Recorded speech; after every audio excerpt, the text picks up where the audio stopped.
Sur ces 13 milliards de dollars, eh bien, cela devrait servir à renforcer le système de défense antiaérien israélien, notamment le dôme de fer. Alors c'est bien entendu salué par Israël. Autre volet, interdire tout financement américain de l'UNRWA, l'agence de l'ONU pour les réfugiés. Et puis un budget supplémentaire de 9 milliards pour, je cite, répondre aux besoins urgents d'aide humanitaire à Gaza et à d'autres populations vulnérables dans le monde, sans précision eh bien, de la part qui irait aux Gazaouis. Alors, vu de l'autorité palestinienne, c'est, je cite, une agression contre le peuple palestinien.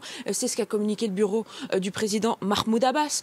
Tandis que, vu d'Israël, Benyamin Netanyahou parle de défense de la civilisation occidentale. Les Israéliens entendent planter cette aide dans le contexte de l'affrontement Iran-Israël. On sait qu'il y a des efforts diplomatiques immenses pour éviter l'escalade. Et en ce sens, eh bien, les explosions qui sont survenues à Ispahan, dans le centre de l'Iran, sont considérées comme une riposte modérée israélienne, presque symbolique. Et puis la stratégie israélienne, c'est aussi de s'assurer du soutien international large face à l'Iran, alors que l'État hébreu est fortement critiqué pour la férocité de sa guerre à Gaza. Réaction israélienne et palestinienne, donc Claire Duhamel. Et pendant ce temps, sur le terrain, les offensives israéliennes se poursuivent à Gaza et en Cisjordanie occupée.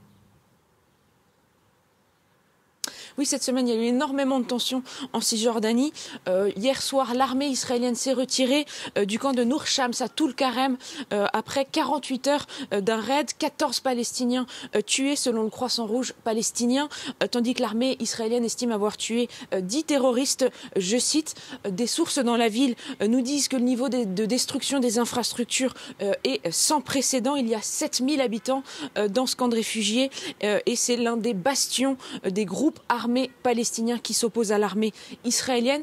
Et puis cette semaine, on a aussi vu que la violence des colons s'est largement exacerbée. Hier, il y avait l'enterrement de 2 Palestiniens tués au cours d'affrontements avec des colons et avec l'armée israélienne un petit peu plus tôt dans la semaine.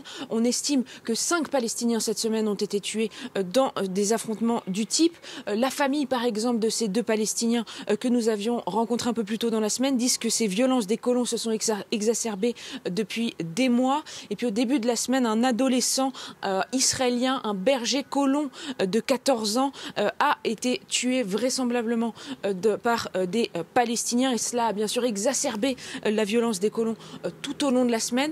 Face à cette flambée des tensions et cette montée des violences, une grève générale est décrétée aujourd'hui en Cisjordanie occupée. Et les Palestiniens nous disent eh bien, qu'ils survivent au milieu de ces violences et dans un climat de tristesse immense vis-à-vis de la guerre à Gaza.